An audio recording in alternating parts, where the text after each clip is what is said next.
Audio Jungle.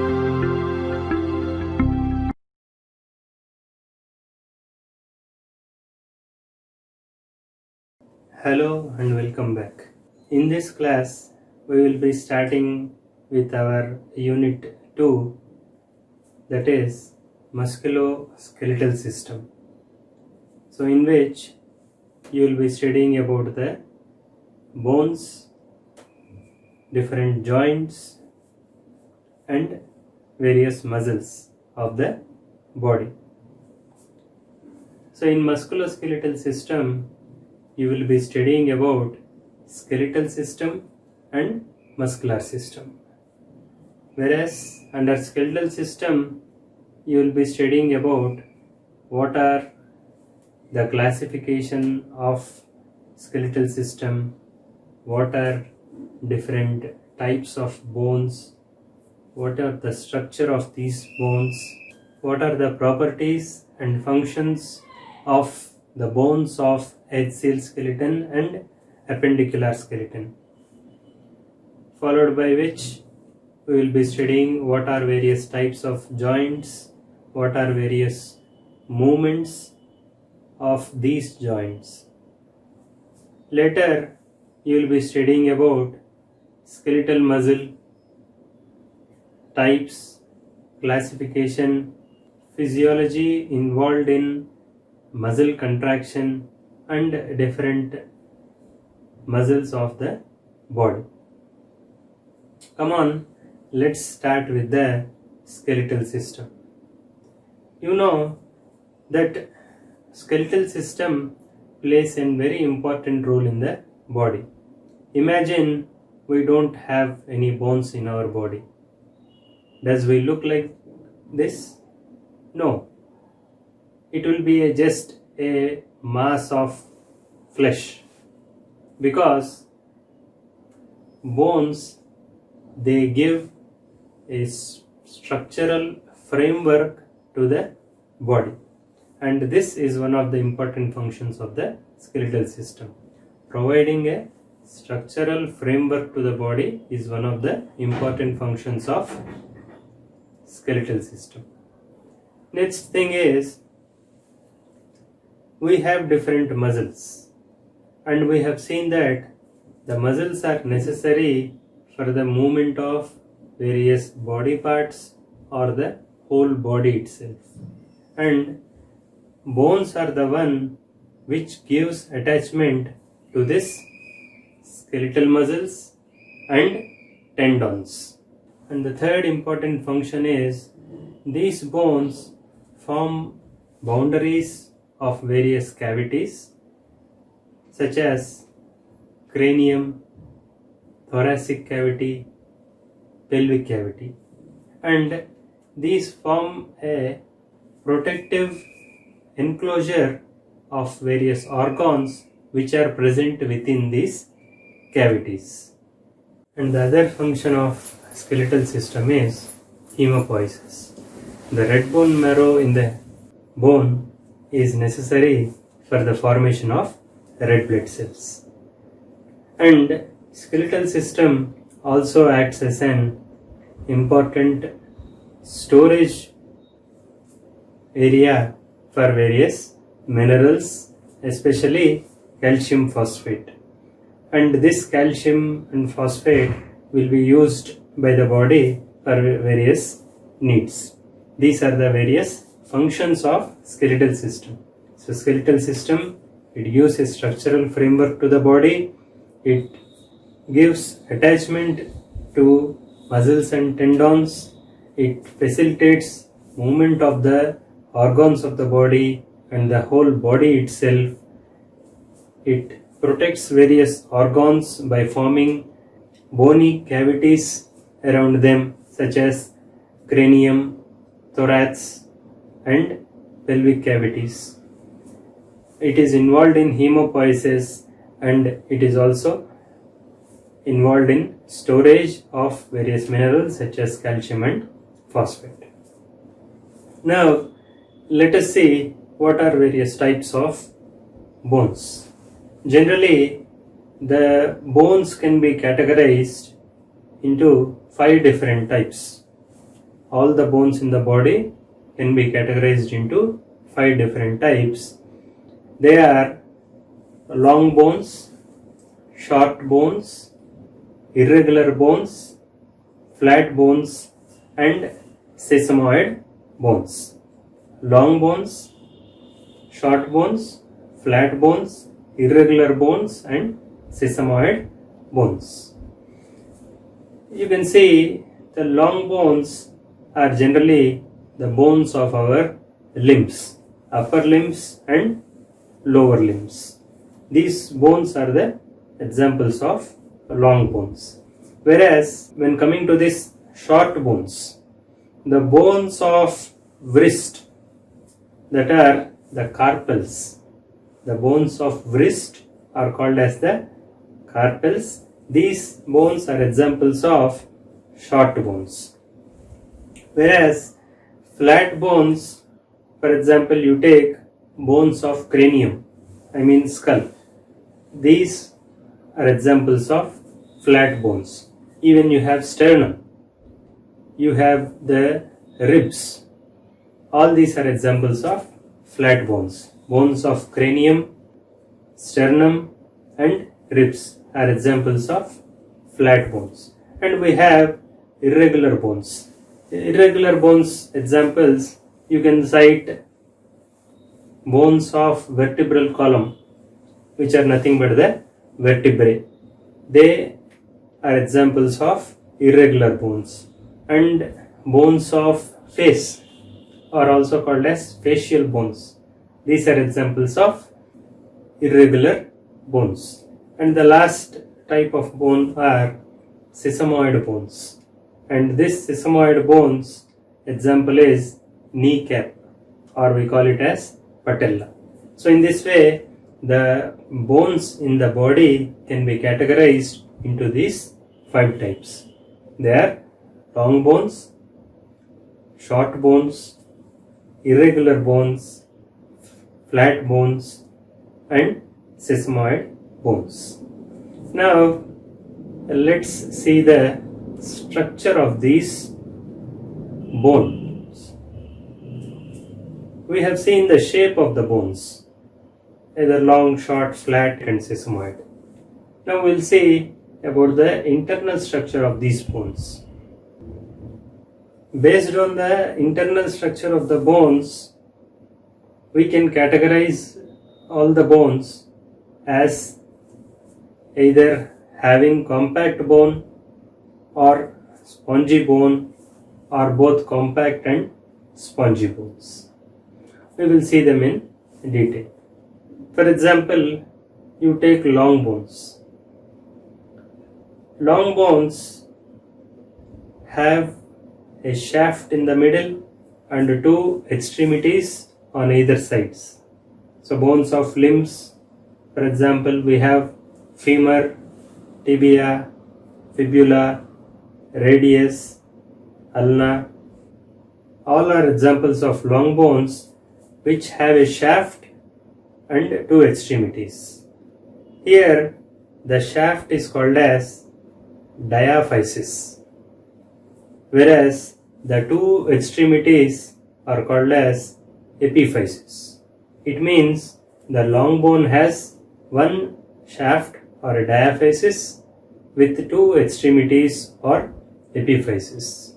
And in long bones, the shaft will have a central hollow canal called as medullary canal, which has yellow bone marrow, which is fatty in nature. So the shaft has an hollow medullary canal which consists of fatty yellow bone marrow, and the shaft consists of compact bone, whereas the extremities consist of spongy bone. Now we have come across the terms called as compact bone and spongy bone, which is nothing but the arrangement of cells within this tissue. Compact bone and spongy bone. The shaft has compact bone, whereas the extremities have spongy bone. And in the initial years till adulthood, you can find a cartilage called as epiphyseal cartilage between the shaft and epiphysis. And after puberty or after adulthood, you can find this epiphyseal cartilage, it gets ossified so that it won't grow further. Whereas till puberty, you can see there is an increase in length of long bones, and this is because of this epiphyseal cartilage. Long bones are completely covered by a vascular membrane which is called as periosteum, and long bones have two layers. The outermost layer is tough and fibrous, whereas the inner layer consists of various types of cells called as osteoblasts and osteoclasts. Osteoblasts are the cells which are involved in formation of the bone, whereas osteoclasts are the cells which are involved in remodeling of the bone, that is degradation of the bone. And the inner layer consists of these cells, osteoblasts, osteoclasts, and there are other types of cells called as osteocytes, which we will come across later.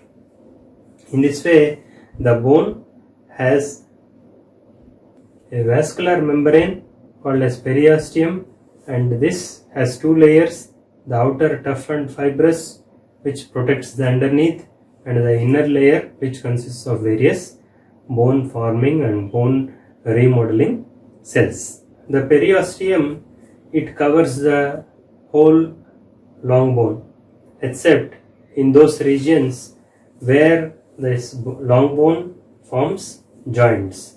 In such cases, the periosteum is continuous with the tough hyaline cartilage into the joints, and thickening of bone, it occurs due to deposition of newly formed cells under the periosteum.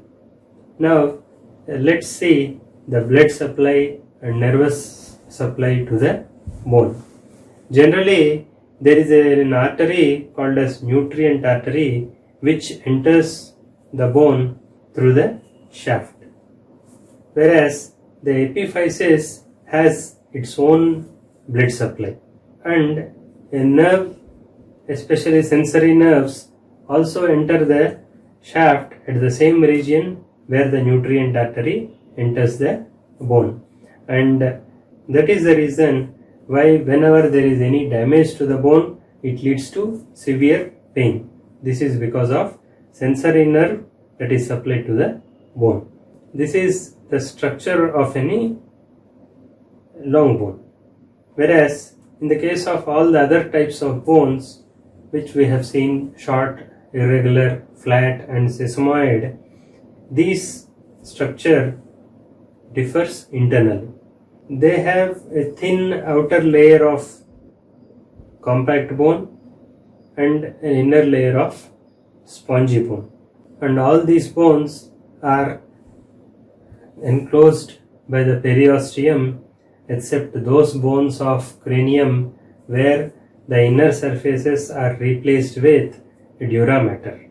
Now let's see the microscopic structure of the bone. We have seen that bone is a type of dense connective tissue, and here it consists of various collagen fibers, and this collagen fibers. Now let's see about the microscopic structure of the bone. Bone, it is a tough connective tissue, and a majority of it, means approximately 65% of it, consists of inorganic salts, especially calcium phosphate. And we have seen that bones acts as a storage of this minerals, calcium and phosphate. And the other third of the bone, it consists of an organic material called as osteoid. And osteoid is once again consists of collagen. And we have seen that this collagen fibers are reinforced with this inorganic salts, giving the rigid nature to that of bone. Apart from this, there are about 2% of bone cells. They are osteoblasts, osteoclasts and osteocytes. Now we will see what are the different types of bone cells. There are 3 different types of bone cells. They are osteoblasts, osteoclasts and osteocytes. Now let's see them in detail. Osteoblasts, these are also called as bone forming cells, and these are necessary for the deposition of inorganic salts and osteoid. And we can find these osteoblasts in regions where there is an bone growth, especially beneath the periosteum, in the deeper layers, in the centers of ossifications of growing bones. So centers of ossification of bones is nothing but that particular region in which there is excessive bone growth during the time of development of bone. And osteoblasts are also widely present in the bone extremities, that is near the epiphyseal cartilage, and these are also extensively seen in those regions where there occurs bone repair. So osteoblasts are involved in deposition of inorganic salts and osteoid, and during this process of deposition of inorganic salts or osteoid, around them they get entrapped between this osteoid, and that entrapped region is called as lacunae. And these osteoblasts will once again modify into other type of cells called as osteocytes. Now let's see about osteocytes. We have seen osteoblasts are continuously involved in formation of bone by depositing inorganic salts and osteoid, and they deposit them around themselves, and they themselves get entrapped in them, and they modify into osteocytes. And we can say them that these osteocytes are mature osteoblasts which lost their ability to further secrete this osteoid and inorganic salts, and these cells are present in the lacunae. They are nourished by the tissue fluid through the canaliculi which are supplied to the lacunae, and these are involved in monitoring the health of this osteoid or health of the bone, and hence they are involved in maintenance of the bone. Now we will see the other type of bone cells. They are the osteoclasts. We have seen osteoblasts which are involved in secretion of osteoid and involved in formation of bone. We have seen osteocytes which are involved in maintenance of the bone, and the other type of bone cells are osteoclasts. These osteoclasts are necessary for breakdown of this inorganic salts into calcium and phosphate. In this way, we can say that the bones continuously undergo remodeling. It means cells will continuously secrete osteoid, and other cells will continuously cause breakdown of this osteoid, and there occurs a balance between the function of osteoblasts and osteoclasts to maintain the shape of the bone.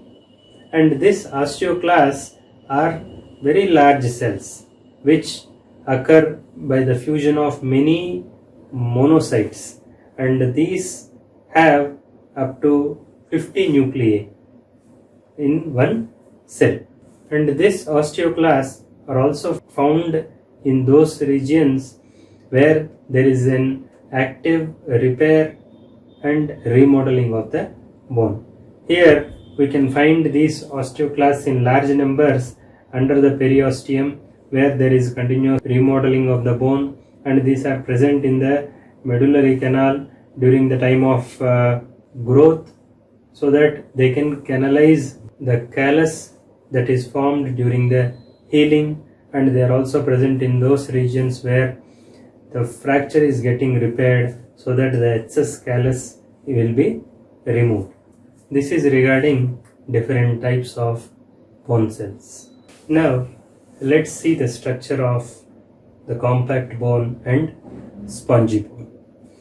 Compact bone constitutes about 80% of the total bone mass of the body, and here it consists of a series of parallel tubes which are called as osteons, and these are also called as Haversian systems. And in this Haversian systems or osteons, you can find a central hollow canal, and which is surrounded by concentric circles which appear to be as growth rings of a tree, and these rings are called as lamellae, whereas the central canal, it consists of nerves, blood vessels and lymph vessels, and the central canals of two adjacent osteons will be connected by other canals called as perforating canals, which run at right angles to that of central canals. The central canals of two osteons will be connected by an perforating canals, and within this concentric circles or rings you can find the lacunae, in which we have seen that the osteocytes are entrapped in it, and these lacunae are once again connected with each other by tiny canals which are called as canaliculi, and the tissue fluid or the interstitial fluid is supplied to the osteocytes through this canaliculi. And osteocytes also have fine processes which are passed through this canaliculi, so that they can contact the adjacent osteocyte through this canaliculi. And these Haversian systems are arranged in such a way based upon the direction in which the force is applied on the bone. For example, the long bones, for example, bone of femur, it has this Haversian systems which are arranged parallelly, so that the arrangement of this Haversian systems will give additional strength to the bone. The other type of bone is spongy bone, which is also called as cancellous bone or trabecular bone. So in spongy bone, we have seen it consists of thin periosteum or outer compact bone, and in the other type of bone is spongy bone. We have seen spongy bone is present in the epiphysis, it is present in the inside of all these short, irregular, flat and sesamoid bones. Spongy bone, it is also called as cancellous bone or trabecular bone. So when this spongy bone is observed with the naked eye, we can see that there are many fine trabeculae, which gives a honeycomb-like appearance to the spongy bone. And this trabeculae, or which are nothing but they act as pillars, also have central canals and small osteons, means it has few lamellae around this central canal. And once again, in this lamellae we can find the lacuna which consists of osteocytes and which are connected with each other by canaliculi. And between these trabeculae, you can find the red bone marrow, and which is the site for the synthesis of red blood cells. Spongy bone is lighter than the compact bone, and this gives reduction in the weight of the skeleton. Now let's see about the development of bone. And this development of bone is also called as osteogenesis or ossification. And this development of bone, generally it occurs till puberty or approximately till 21 years of age. And this development of bone, it starts in the fetal stage itself. In the fetus, there are various models which gives rise to different types of bones. There are three different types of models. One is cartilage models, membranous models, and tendon models. The long bones, they originate from the cartilaginous models. Even short bones and irregular bones also originate from the cartilage models. Whereas flat bones, they originate from the membranous models, and sesamoid bones originate from the tendon models. During ossification, we have seen that osteoblasts will continuously secrete osteoid, which is once again reinforced by the secretions of inorganic salts, and during this process the osteoblast gets entrapped in the lacunae, leading to conversion of them into osteocytes. In a mature bone, there is a fine balance between the activity of osteoblasts and osteoclasts. Osteoclasts will be continuously producing the bone, whereas osteoclasts will be continuously reducing the bone. In this way, the structure of the bone is maintained by the function of both osteoclasts and osteoblasts. Now, let's see the development of a long bone. In the fetus, at approximately 8th week of age, we have seen long bones are originated from the cartilage models. There are certain centers of ossification, which is nothing but the center where the production of bone starts.